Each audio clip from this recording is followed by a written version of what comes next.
தனித்து விடப்பட்டதா விஜயின் தமிழக வெற்றிக் கழகம்?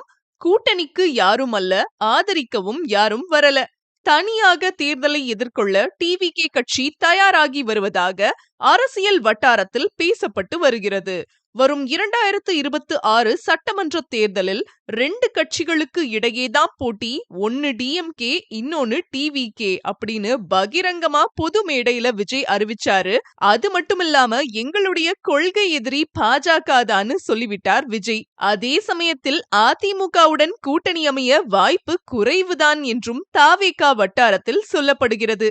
என்னதான் அக்கட்சியின் இணை பொதுச் செயலாளரான நிர்மல்குமார் அதிமுகவுடன் கூட்டணி இல்லை என்று செய்தியாளர்களிடம் பேட்டி அளித்தாலும், தேர்தல் சமயத்தின் போது பாஜக, அதிமுக, தாவேகா என்று வலுவான கூட்டணி அமைய வாய்ப்பு உள்ளதாகவும் வெளியே பேசிக்கிறாங்க.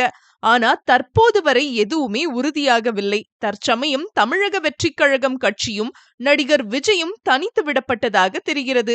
கட்சியின் கஜானாவும் விஜயின் கையிருப்பும் மாவட்ட செயலாளர்கள், நிர்வாகிகளின் பணமும் வரும் 2026 சட்டமன்ற தேர்தலோடு சுத்தமாக காலியாகிவிடும் என்று தாவேகாவினரே சொல்லிக்கிறாங்க.